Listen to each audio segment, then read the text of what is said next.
podcast listeners, if you hear my voice right now, I need you to do something for me. I want you to take out your phone or on your computer, go to Apple Podcasts, search for Ask Your Oldhead podcast. You'll see my logo, my little picture, my little image there. Find the show. Please rate and write a review. It's a small thing, but it helps others find this work and find what I'm doing here. And it really, really matters, as small as that may seem.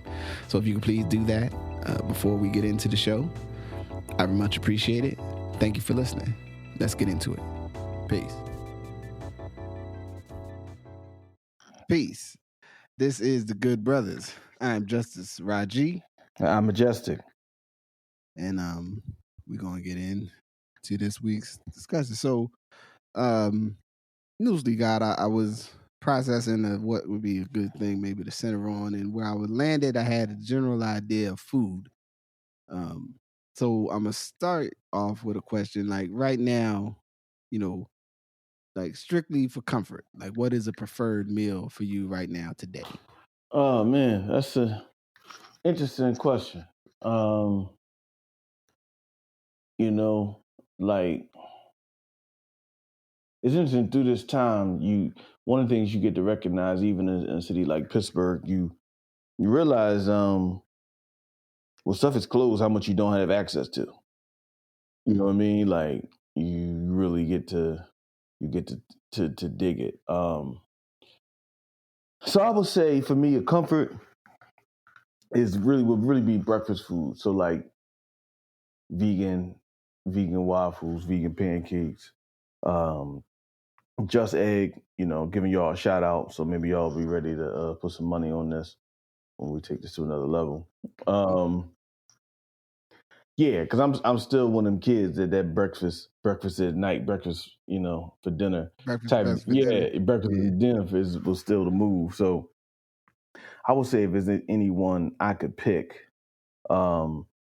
transition off of fish, fried fish was the play, but then it's a transition off of that. So I would say like a vegan breakfast type of move.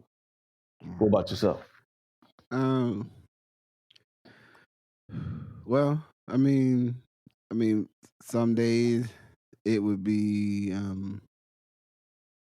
like still often fish. I mean, I don't actually eat. Really, I don't eat that much fried fish at all. I don't cook fried fish very often because I like it, but it's like the whole fried reality. Yeah, it's like, yo, I can't be out here frying stuff and all this oil all the time and shit. You know what I'm saying? So.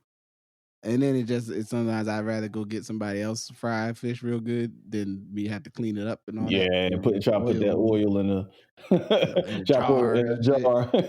Right, so you can see it and watch it get darker. Yeah, man, like it's too much. I would say right now some of the things, one of the, I guess I like makes plantain, with the plantains or the plátanos, you say in Spanish, as far as Spanish I got. Yeah. All right. I'm telling the world, in case anybody think I was making fun of the third of the Romance languages. Some black beans, and then either whatever the protein that's deliciously available that's usually marinated in some way. So that could be anything from like that escovitch we had down in Durham. Yeah.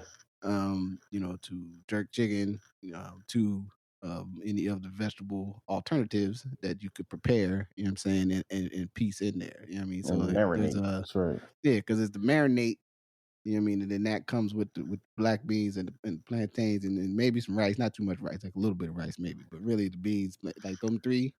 If I'm just like I want to eat something and feel good, like you was a kid, I don't know, you was the only child, so you may not have had to deal with this. When you got to be protective of your plate. And so it's like you almost got one arm around the plate, right. The other arm eating like you was in jail. Like when you try to fight behind this, you know what I'm saying? Because somebody, if you got older cousins, older siblings, they ate theirs too fast, and they start looking at yours. It's like, you're not eating none of this. This is mine, man. Those are things that resonate with me in terms of, you know, comfort, like a comfort just for the like, man, I'm about to eat this and I'm gonna like lay out and watch something, or, you know, I might take a nap. Um, right now, at least. Because, you know, I like to cook, and you know, I like the reality of the importance of gathering around food, you know, personally, but then also sometimes socially, you know, and professionally. In in the midst of things, it was getting me to thinking like, you know, I cook, you know, regularly and all that, but being in this situation the last, you know, 8 weeks or whatever, has been like, yeah, you know, we really gotta like, I had to get like back to really like, yo, what are we gonna cook? All right, I'm gonna cook this. You do, you know, you do that. What's the plan? Um, how has the sort of limitations of like, well, I just want to grab something, I'm gonna go over to so and so's. Like, how has that impacted sort of your day to day experience? Yeah, no, I think that's one thing that definitely came out of this when you're really thinking about like what are you eating, and so much of your schedule is defined. So much of your eating is ends up being defined by the schedule that you're on, right? So if you're like, all right, well, I go somewhere after work, so I'm just gonna grab something after work at this place where we're gonna go grab a drink, or I'm gonna go to dinner over here, or I mean, you know, let me eat this because I had a late lunch or early breakfast. You know what I mean? So Mm-hmm. much is defined by the activities, and so when you can step back and everything is not defined by your activities, eating is like totally different, right? Like it Mm-hmm. slows everything down, right? It makes you recognize what you're taking in for sustenance, but then also like, okay, like what am I going to do? It actually has you be more purposeful. So I think I will come out of this much more purposeful around food, um, because you get to recognize the importance and the role of it, and you don't miss it. Like sometimes you can get to work and you had something in the morning, and it might have been after you worked out, or then you just drink coffee and tea because you're getting through meetings that are boring, and then you're like, Mm-hmm. oh, I need to grab something to eat. Then you're thinking of your choices, you know what I mean. So it's not as purposeful. Yeah, So I like think coming out of intentional. this, it's much more purposeful. Another interesting thing that you said, I just thought about, like, and I know we'll talk about this, was I was in Miami last year, and I went to this place, and they have the Creole breakfast, whatever have you, like, so the infamous like Creole breakfast, and they made it like a vegan Creole breakfast. So they Mm. had the black beans, they had like the jackfruit, um it was like a kale salad, like a small kale salad on the side, like just egg. Man, it was so simple and so good. So when you just talked about like the plantanos, the beans, and whatever kind of protein, it makes you recognize like how good food can be so simple, but then how food and culture are so intertwined. Yeah, Um, and so yeah, just that breakfast has really stayed with me. You know what I mean? Just in this simplicity, but also kind of like the takeoff of the Creole breakfast, but knowing that those flavors went together. It was amazing. mm. That's something I think is it got me thinking. That was one of the other thoughts I had about this conversation tonight. Is like the because we've eaten like food plays prominently in a lot of our like travel stories. Not so much from the like we was with like I guess in a sense we're not like foodies in the like, oh, let's go to, you know, Zanzibar, so I don't Right, know, right, you know, right. whatever, but like food in the sense of like our misadventures. Because I would say, and you let me know if you feel this is rings true, I don't think at the time we started our different journeys with, you know, moving away from meat and um you know, really being super conscious around what we're eating, that the mean position where vegetarian veganism sits now in the global, I'm gonna say the black community. I don't think that was, I don't think that was what we thought it would be. Like I Right. think it's much more open now. Like more people, there's more people that are at least very verbal about it. But do Yeah, I you mean, remember? yeah, yeah. Do you remember like some of the unexpected like food we found. You know what I'm saying? Either going up top, moving Well, around, yeah, even moving around Pittsburgh in the yeah, I daytime. think it was an interesting. I think in that sense, identifying new foods was also a part of getting the knowledge of yourself. You know what I Mhm. mean? I think it's actually a part of it because one, you become aware of a global experience, right? And often we suffer from the standard American diet, right? So we suffer from here's food, and some of us may have different backgrounds and different cultures, which means somebody might eat jerk chicken or they might eat collard or oxtails, and you know what I mean. So you add that in, but it's still kind of like this what I'm gonna call the basic Black diaspora diet, Okay. which is like what I mean is hood shit, and then it's like, yo, let's go get some oxtails or let's go get some jerk chicken. You know what I Yeah. mean? Or like patties. You know what I mean? And it's like that's when you was living, you was doing your thing when you was doing that, right? Like Yeah. my pop used to it would be like every Tuesday or something. And every Tuesday, without fail, we go to this restaurant called Uhuru on 52nd Street. And it would be like, you go in there, get the oxtails. You know what I'm saying? It would be like just that experience as you go into a Caribbean or West Indian restaurant. You know what I'm saying? But that was the basic contours of the standard Black diaspora diet, right? And so I think it was a couple things that were the experiences for me. One was when we started to engage Indian food, Hmm. you know what I mean? And really starting to engage Indian food and being part of like acknowledging that world of cooking and the world of those spices and the world of those things was a huge thing. I think us being on the college campus also helped, or not us being on the campus, but us being around the campus, Yeah. because we had way more access to different foods, right? Than you may have, especially at that point, in another part of the city.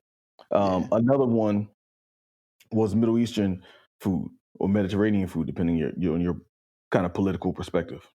Yeah. Um, that was also big, right? Because you get exposed to different spices, you get exposed to different kind of sandwiches, you get exposed to, you know what I'm saying?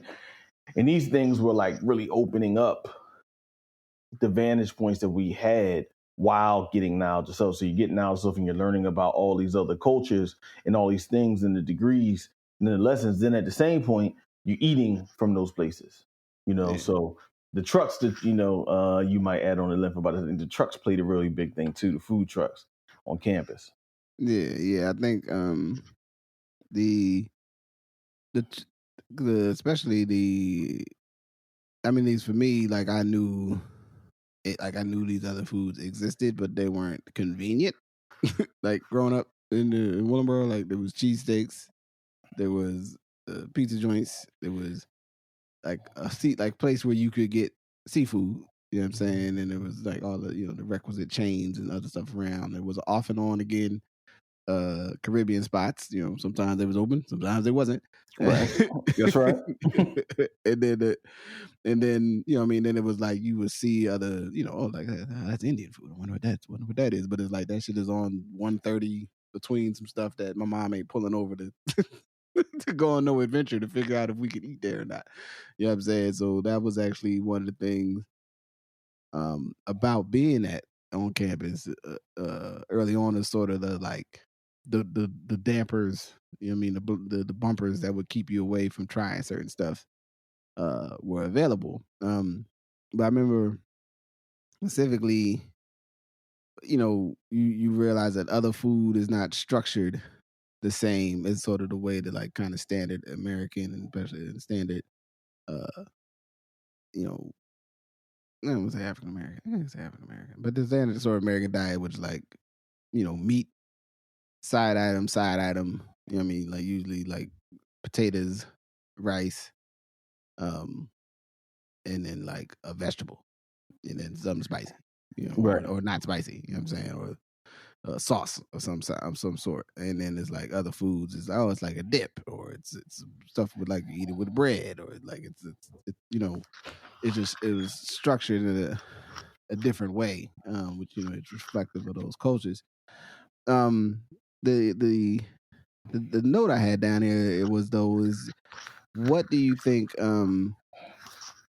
for you? Is there anything that you think had made you? Because I meet a lot of people now, and I remember a lot of people even then when we was doing kind of venturing out and these other things who still had that like, ooh, I don't know if I can eat that. Like, you know what I'm saying? That like not because it's I don't know, not because it may not taste good, but almost like it's icky. I'm scared to eat it. Like, do you think there's something in your own experience that kept you from having that particular dynamic or be a bumper for you or a limiter? Because when you be having mothers, fathers who went through the 70s, right? I think that stuff kind of be a really interesting thing, like having back to eating in the house and like having pictures of fruit that we didn't eat in the house. Like it'd be pictures of shit on the walls. It'd be like, well, we don't eat that, but obviously in 1979, when my mom was doing her thing and making all kind of stir fries at the house, I'm sure this was kind of the thing that she would have there. But again, I can think it goes into like I was defining with the schedule, right? Like you might have a group of people that's like trying different things, eating different things, and then it's like, all right, well, I got to go to work every day, or I'm grow out of that thing, right? Mhm. And I think it's an interesting concept of the history of Black folks and vegetarianism. Kind of like the conversation we was having in some ways, like going back to the Seventh-day Adventists, and then during the 70s, people adopting different dietary habits. But by the 80s, it's like you get into the workforce, you get into life, and you kind of going by the system. You know what I mean? So, it was interesting. I remember a couple times going with family and like going to eat at places where like everything didn't have a whole bunch of sauce on it. And being like, Yeah. man, this is weird. Like we would go to like this health restaurant on 36 at the 36 in Walnut, and it was in the International House, which was where the international students would stay to go to Penn, right? So and place was called Eden actually. So you would go and then you would get like teriyaki chicken, but it wasn't like teriyaki chicken like how the Chinese still do it. It was like teriyaki chicken, like chicken cooked with teriyaki spices and a light teriyaki sauce, and like some stalks of broccoli and like brown rice, right, and like a tea with no sugar, right? And that would be like, okay, you know what I mean? So we go it was like they eat would for remind real. themselves to like go back to that because they knew that was how we should be eating, even if that was not how we were eating. Mm-hmm. And so those things were stuck in my mind when we started to make those transitions.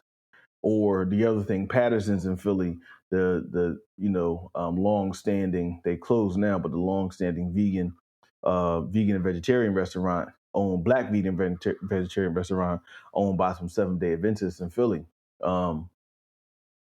They would go there for bean soup and things like that. So it would be these hearkening back to these other times, but generally we were in the traditional system of eating. So when we started to make some transitions, I still had a context for acknowledging that. And then I think because we were trying to evolve in all ways so fast, and made it easier to start to also try to evolve in the context of food.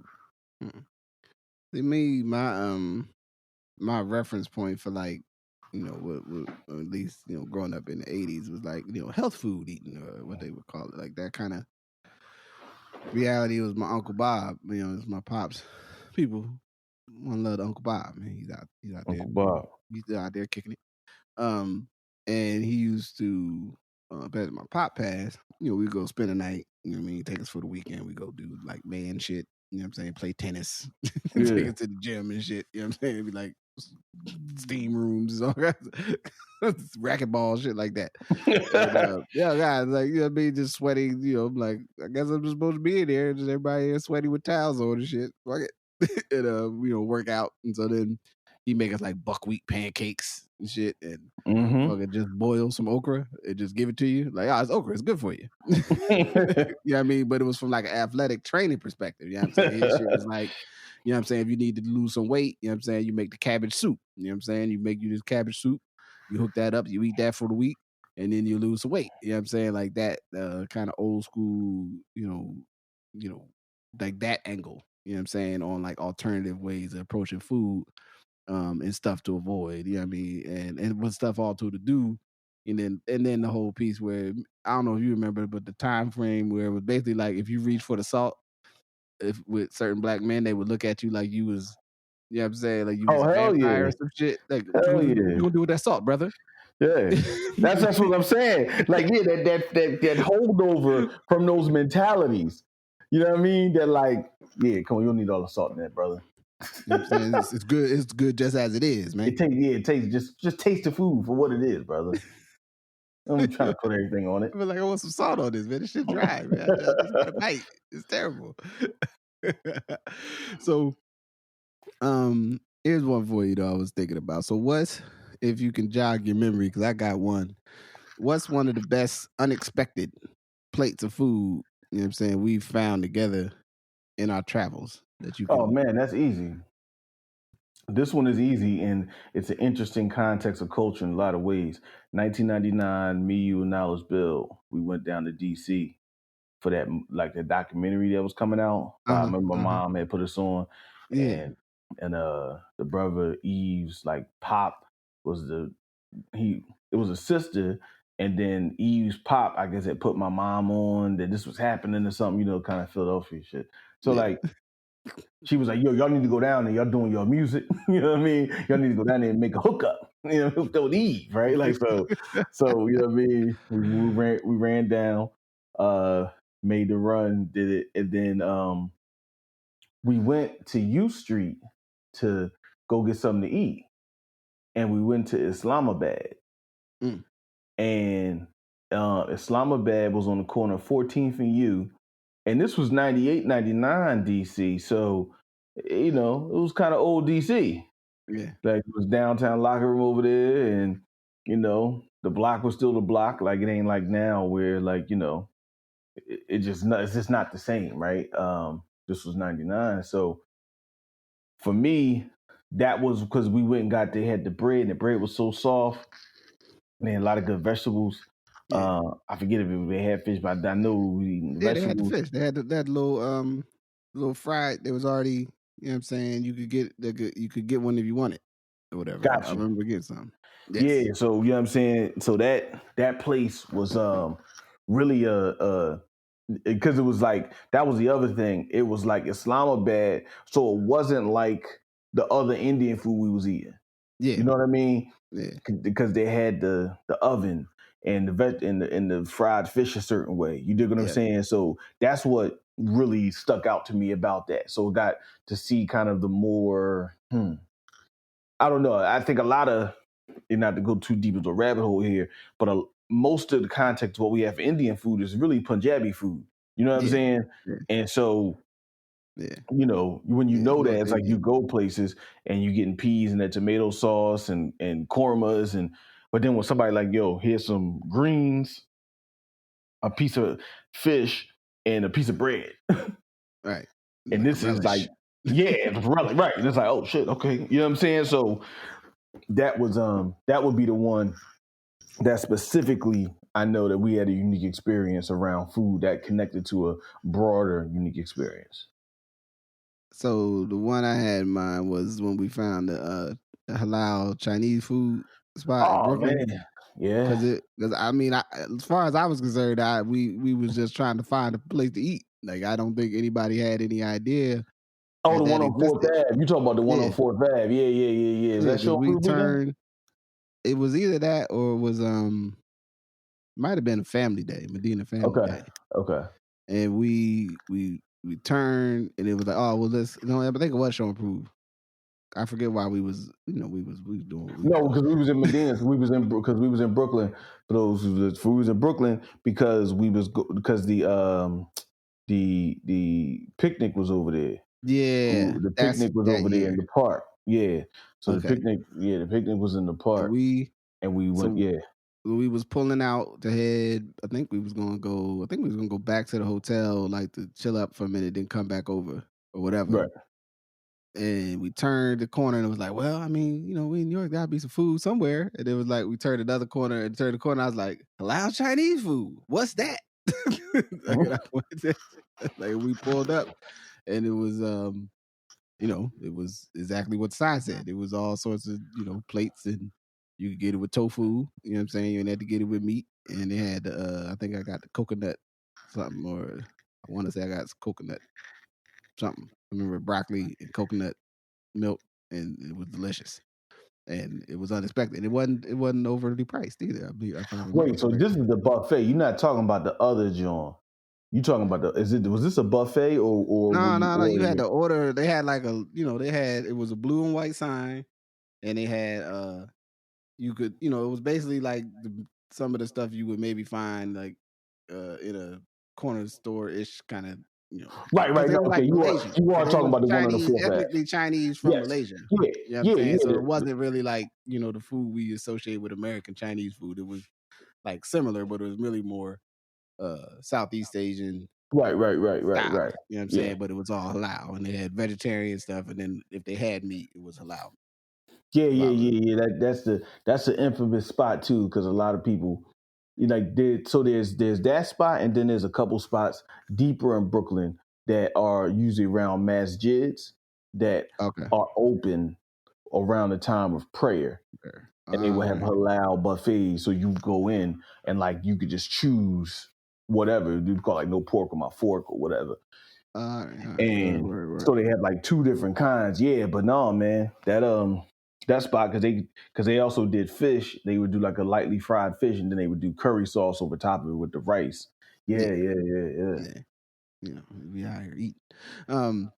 So in the thing that the salient kind of point I was thinking about was, when you learn how to get your needs met, diet wise. Because I think the thing I most often hear from people, if there's a discussion about like, oh, I'm gonna stop eating meat. It's like, man, what you gonna eat though? How you gonna live? You know what I'm saying?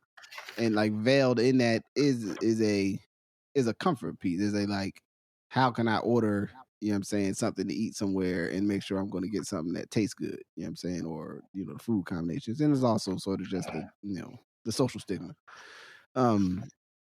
What do you in your because you normally if outside was open, your professional requirements would require some traveling and moving.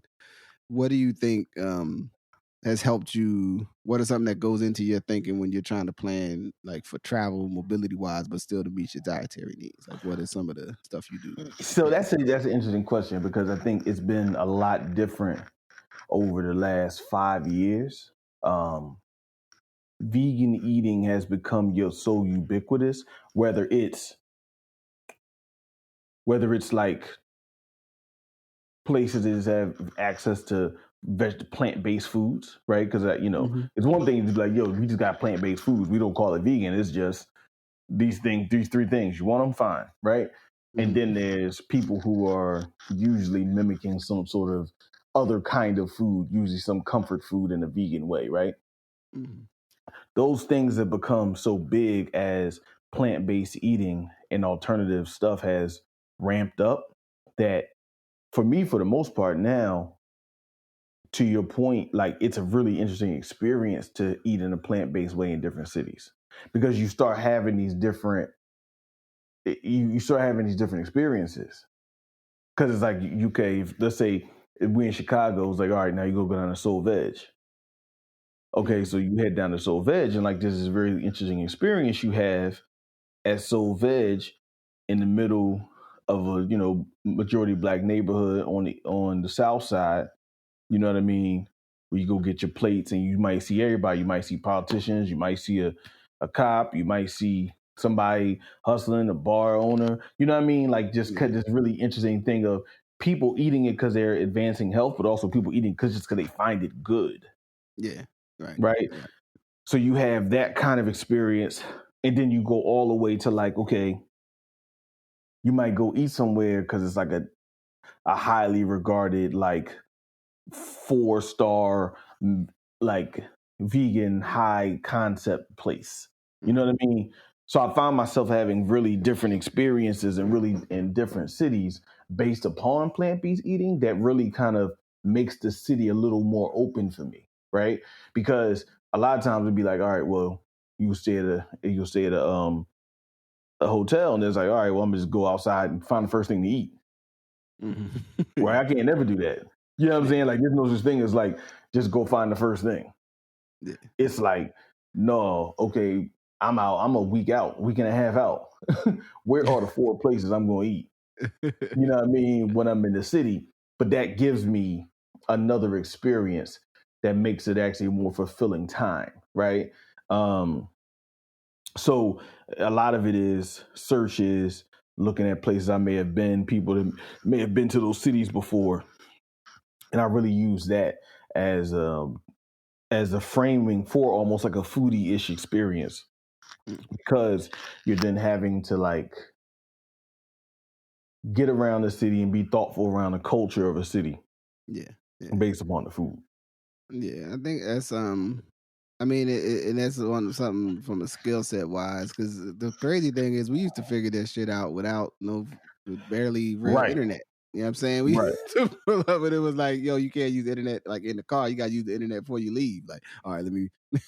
Right. So like I did some reading, and I hear there's a place over here that might have this or that. You know what I'm saying? But once you get there, you gotta, you know what I'm You saying? got pop up, figure it out, find it. Yeah, no, like, no, it was totally different and totally something that, again, you kind of grow an appreciation for the culture of a city, that I have found. You know what I mean? Because there are certain places, especially at like Black vegan places, Mm-hmm. or African American vegan / vegetarian, or they make a lot of stuff, and they just happen to also make vegan or vegetarian food, right? Plant-based food. It's something that tells you about the culture of the place.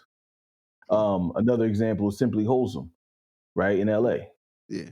Right? Like, that is just a unique place in the culture of LA across the board with all the vegan food that's there, right? Like, I will say the best vegan ramen I've ever had is in a place called Ramen Hood, in Grand Central Market in LA. Like, they had the egg and the whole bit. Man, it was out of control.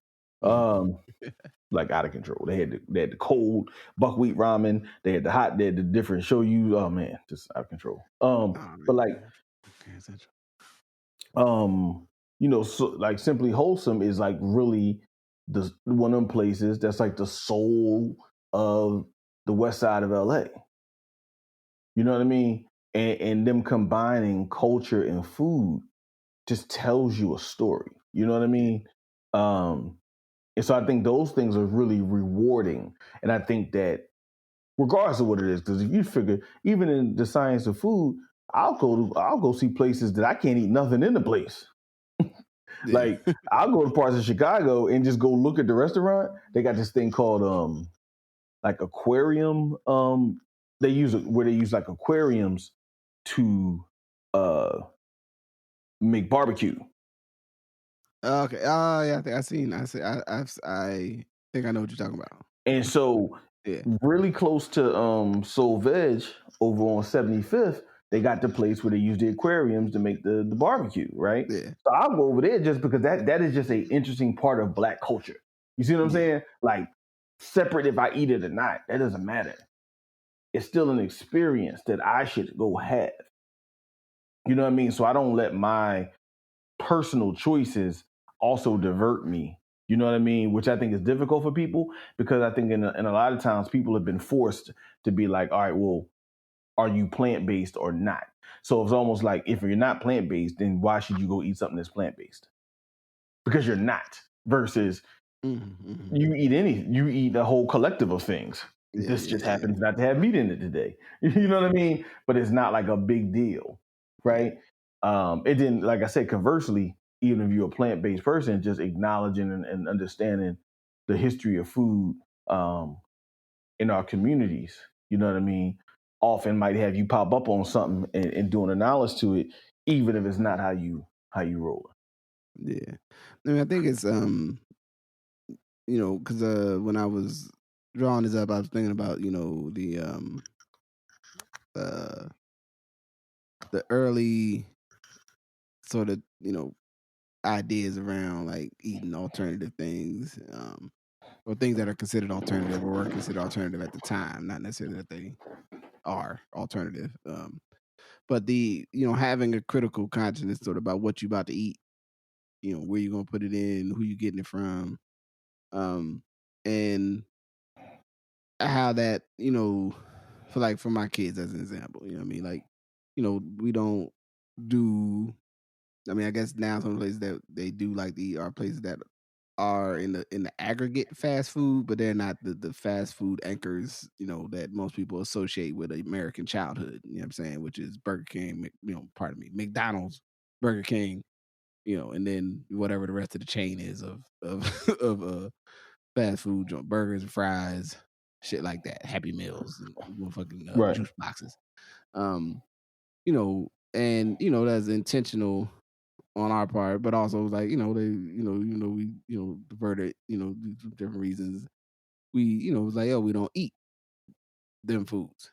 You know what I'm saying? Like that there is a cost to convenience, right? So if we can support, and then if we're gonna eat out, if we can support a smaller business or somebody that's local or somebody like, at least there's some rules that we feel comfortable with about where their food come from, and try to do that. All while adhering to, to a larger dietary laws. But like I think it's a good thing in that, like, one, learning how to be discerning, right? Because I think something that makes um your experience, your transition into sort of like how we live now is that a discerning eye to what we're about to do with our time is there. So even if it's like, yo, we're gonna go to this bar in this city, to have a drink and be with the black people of this city, not so much maybe to break bread there, right? Right. Because the food may not be nothing we could eat, but we want to go be with the people and deal with the social equality that, we can partake of. You know what I'm saying? So instead of thinking about like where you divert, you're thinking about where you connect. You know what I mean?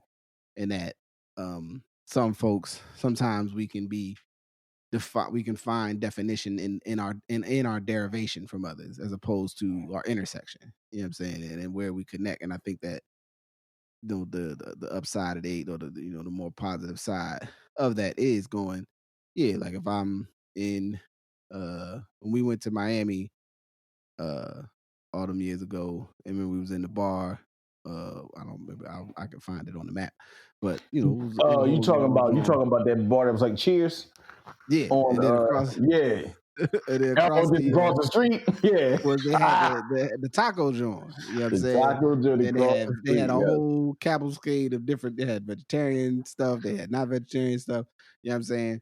Um, but I remember going in there in terms of something that was unexpected, and I was like, I'm looking at the menu. I'm like, man, what can we eat here? And like, I'm checking in, and everybody, and it had something for everybody. You know what I'm saying? Even though it was late into the evenings, you know what I'm saying? It was 4 a.m. or whatever the hell it was. It was tomorrow. Right. You know what I'm saying? But like that then becomes a connection point as opposed to sort of finding your definition and like, well, I only eat at the most prominent of 4-star, eateries. You know what I'm saying? It's like, man, if you don't go over there and get you a couple of them tacos and shut the fuck up. They got a tofu one in there. You know what I'm saying? Get you one of them. You know what I'm saying? Or get or not just tofu. They had other things. They had seitan. They had I think they had a black bean something. You talking the bar is called Club Deuce. Yes. Yeah. Remember because the dude had the Cadillac. Dude had the Cadillac for sale. I think I got a picture of it. He was trying to sell that Cadillac. Yo, Club Deuce, man. Club Deuce was a wild spot, man. I mean, it was Like going down, Club it Deuce. was a place. It was like the only thing in South Beach, which was like you weren't on South Beach. It was like you were somewhere else, like you were in some other city or some other part of Miami. Like, you know what I mean? Like the people that was in there, the cost of the drinks, the whole bit. I think they have actually closed since then. Like most things in transition. Unfortunately, let's see if I can find it here on the internet real quick. Yeah, Max Club Deuce. Yeah, because Anthony Bourdain had went there later after we went. Um, Well, at least according to the Google Maps, it's still Still kicking. open? Yeah, All right. Next time I go outside. Next Get time I go down, outside to Miami. Yeah, next time I go outside to It'd be a Miami. cold one. Listen, it'd be crazy too because you be thinking like how outside just got super closed, like super close. Like you know what I mean? I would have already had been in Portland for 3 or 4 days. I was supposed to go to Minneapolis this month. Like you know what I mean? Right. Like it's just closed. And then you'd be like, all right. For me, the biggest thing is going to be how is the airplane flight going to be? Like it's going to be me making a decision like the stuff that I wouldn't care about before, because you know how you become kind of like a road warrior. So you kind of figure out like, I get this, you know, if I get on this flight at this time, I usually get this kind of seat, you know, you start playing the odds, right? Yeah. But after a global pandemic of a virus that spreads in constantly mutating ways, it's kind of like the stuff that was before where, you know, you would help somebody put their bag up, right? Are you going to help them put their bag up anymore? like, you know what I mean? Like, you know, just fault breathing. Hey, how you doing? All right. Like, you're just not going. All that kind of stuff on a plane is going to be way different. Yeah. But Miami is kind of one of the places I do want to get when outside open back up. Yeah, man. With the because I was thinking about like, you know, do you think sort of because food and drink are a big part of travel. You know, it's a big part of travel. It's a big part of business travel. There's a lot of social interaction and networking that centers around, you know, the exchange of food and, you know, even if you're only eating lightly, you know what I'm saying? Even if you're only, you know, teetotaling or just having, you know, coffee, you know what I'm saying? That's why I always, when I text people when I travel other places or anywhere and say, hey, man, you want to get a beverage? Because I'll be trying not, you know, I'll be like, you know, I don't want you to feel like you got to have alcohol. No, that's Like, you know what I'm saying? that's a really positive way not to stress people out, man. Yeah, I mean, I try to put that out like, hey, man, whatever sort of beverage you partake of, so that we have a reason to sit, you know, converse for some time and, you know, and connect. How do you think, you know,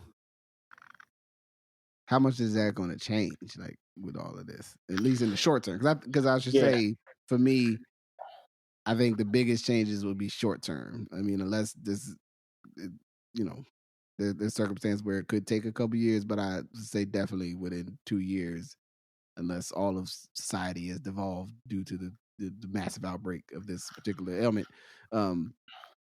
People gonna be eating again. It's a long human history of experiencing Of bad shit happening. Yeah, and then finding a way back. So, Yeah. but in the short term, what do you think? Yeah, I think food and culture and all those things are going to. Well, you know. Let me take that back. I think in certain spaces it'll be different, in certain spaces it won't. Like honestly, I don't think once outside opens back up, New Orleans is going to open back up. Like people are going to just take the chance. You know what I mean? There's a lot of places in our neighborhoods that are going to open right back up. They're back up. They're going to be just like when they left, right? Like, and you know, to say nothing, the idea that we're going to have to debate of like you can walk inside a bar with a mask on, that's a whole nother thing, right? Like even if you ponder that, like, okay, so everybody walks inside, so should you really be this close to me to pat me down? Right? Right. Should you be this close to me to pat me down? So you got to have gloves and a mask on. I got to have gloves. Yeah. I think people are going to figure their comfortability levels with that kind of stuff out. But I do think some of it will change. I think also a lot of restaurants just won't be here because the way they have existed was so tenuous, right? So many people were running restaurants out of the love. They weren't running restaurants because they were like truly successful enterprises, right? And this will expose how if it's not a really successful enterprise, it might not be worth doing. So I do think you're going to see a flattening out. And so with that flattening out, I think there will be some, like you said, short-term changes in behavior. I agree with you. I don't think there'll be long-term changes. I think there'll be short-term changes in behavior. For me, I mean, to your point, I think it becomes even more important to support mom and pop in small places because they're going to need it. And if you find yourself in a city for people to get back on their feet, knowing that there's a certain percentage of people who are just not going to come anymore, right? And they could be the cleanest restaurant and the cleanest bar. People are just not going to come because they're scared, right? They're scared. They live with people who could get sick, right? Yeah. So there's just going to be an existential kind of freeze. But I do think those who can figure out how to pivot and evolve will actually be better off. I think to-go cocktails are going to be a much bigger thing than they ever have been. You know what I mean? I think there's a whole industry in to-go cocktails where people go have their own fun and they don't do it in the bar. But they go get the cocktail that you eat in the bar because take it back to the crib. Take it with them, or right? to the gathering. Or to everywhere they're going, right? Yeah. Like, okay, I wanted this cocktail. They make a really good Long Island iced tea. All right, well, they packaging it here. Boom, $7. Okay, cool. You know what I'm saying? Like, I think those kind of things will be different. So I think you'll see a lot more people doing things amongst themselves, but with food and drink from the places that they think are special. Yeah. Whew. Yeah, I mean, I think I'm imagining, at least, especially from the like the dynamic between people. Like I said, the you're going to a meeting or you're doing some sort of business, together, kind of gatherings.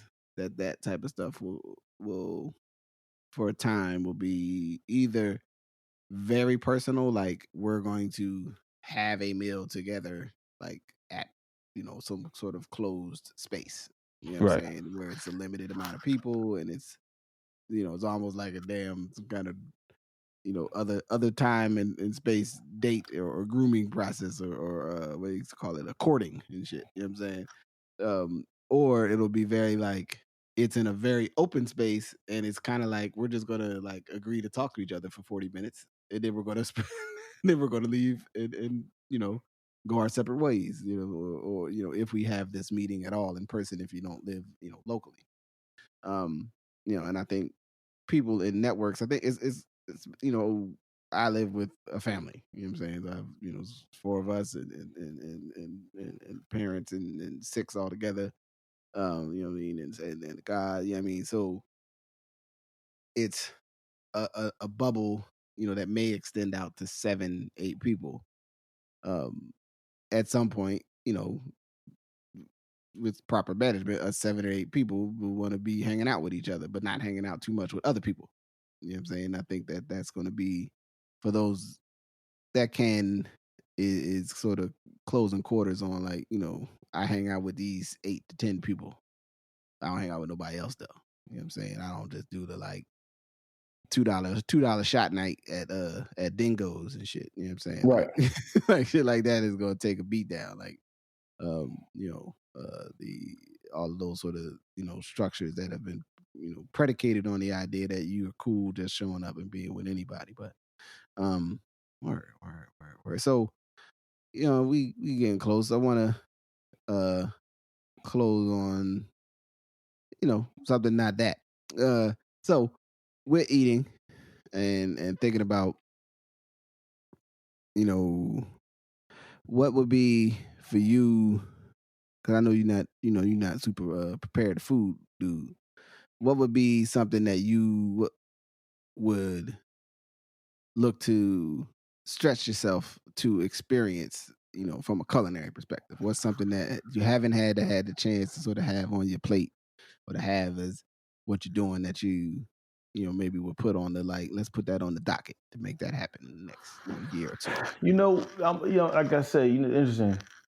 Right before Outside closed, I was really into going to different cities and eating at like the 3 and the 4-star like plant-based places. Mm-hmm. So I found myself going to these places that, much like you would be looking at magazines and they tell you about these places that produced this kind of like celeriac, that mash and this, and you know what I mean, like a shot of this kind of mushroom soup, right at this flavor with this amount of smoked paprika and cracked black pepper. Like I started doing that, right? Mm-hmm. So I'm actually really into high-end plant-based foods, like really seeing the different flavors and stuff that are not mimicking other things. Mm-hmm. Okay. You see what I'm saying? Yeah. So much of the industry of plant-based food has become the mimicking of other stuff. So what about you just had a mushroom soup, right? And that's it. It's not a mushroom soup trying to be like anything else, but a mushroom soup that just tastes really good, right? Like here's a mushroom. Here's a mushroom that somebody barbecued. They didn't barbecue it to be like beef. Right. They barbecued it because mushrooms hold their own, right? Mushroom tastes good. Yeah, mushrooms taste good. They're not trying to be chicken. Yeah. And so that's where I really have like gone to, and also appreciating gazpachos. Yeah. You know, I've made some cold soups of that type. yeah, appreciating gazpachos again, like really kind of reframing your palate, because your palate can really be heavy sauce and salt based, even if you're being plant based. It's like you're really just like, all right, how much shit can you slather on something, right? Versus like, what about you just like, even though your uncle was the man, Uncle Bob was the man for that boiled okra, I couldn't do that. But like, yeah, what about you just tasting cucumbers with a little bit of salt that brings out some other flavors, and that's it. Like that's the thing.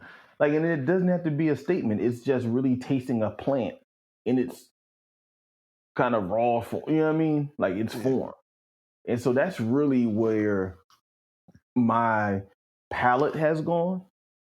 Again, not to say I don't want to enjoy a good like vegan California burrito, right? Mm-hmm. I had one today. It was great. However, like, really just really reshifting that palette has really been a thing for me. And then you get it via travel. Again, that's another kind of thing. You get it via travel.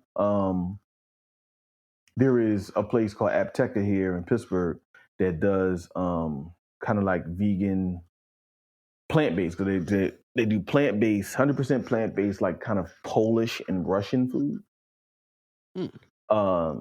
So they took all the different recipes and stuff that they would eat in their communities and families, and just like substituted one or two things, or made stuff that was already like that. Or like if you go to like certain vegan Italian restaurants where greens and beans and these kind of different things, like they're already plant-based. There's already stuff that you don't normally get. They were peasant foods. Like the only thing is literally you take one thing out, right? So that's just really kind of been on my mind. You know what I mean? Yeah. What about you? Yeah, for me, I mean, I've been, like I said, this couple of weeks is at me like, let me, in terms of thoughtfulness and time of getting in my own bag of like, cause I can cook, and then you get in a rut, and then like the last just our world in terms of responsibilities and time, we've been probably eating out or at least subsidizing between meals. Subsidizing probably not the right word, but filling in the blank when we didn't have a plan for dinner by going here or getting this, so you get a burrito or you get that. So I've been really looking to get back in my bag with because the thing I learned that made eating good was learn how to layer up different, so like take some cauliflower, take some sweet potatoes, take some beans, take some kind of greens, maybe some other potato or a squash or something else. You know what I mean? And doing a couple different preparations and then putting that together, and then now you got this other meal. You know what I'm saying? And I got away from that, for convenience and other stuff. And so kind of reopening that on the internal level. On the external side is if we're able to get to Houston. You know what I'm saying? There's a Houston. cavalcade of foods across the international spectrum that are available there. I was excited. So, That's one thing, honestly, I was really excited for Houston too. Like when you peek behind the curtain and see how international of a city Houston is. Yeah, we gonna so that's listen, on man. my Get radar. there. I still got a ticket. My ticket is still good. I can still fly. I'm supposed to fly there in October. So I still got a ticket, baby. So we're gonna make this happen. You know what I'm saying? Outside open up, make sure the where we stay is tip top. Tip top shape. You know what I'm saying? Tip top shape. Yeah. You know what I mean? We do the appropriate level of social distancing, you know what I'm saying, while we're there. But so that's on my radar. Is as a place in the space, because I still think that there's something to connecting with a space based on the way, people eat there and what's available, and that to me is more fun than whatever else it is. I know people do other stuff. They pop bottles and they dance and they do all kinds of. I just want to go and like hang out, see some stuff, and then eat good. Be with the people that I love most. So that then you came with, but also get that experience that you're talking about. So no, I think I'm looking forward. I'm looking forward to that. For that to occur. You know what I mean? So whatever Harris County, Houston, Texas. They got a brother down there that's mayor, Sylvester Turner. Y'all get that together so we can get through there. Straight up. Don't have no breakouts. Keep that shit. Keep it. Keep it in hip hop. So keep it tight. You know what I mean? Keep that thing strong. Keep it focused, man. You know what I'm saying? Like so the brothers can get down there and have our convening, man. Indeed. Yes, sir. All right. So with that, I'm gonna bring us to a wrap, and thank you again for joining me, Majestic. Oh man, anytime, man. And just like everybody, I'm gonna do what Just do this time. Like, listen, man, you see it, you like it, you share it, you rate it well. You know what I mean? Help us get more people to listen. Help us get some more money.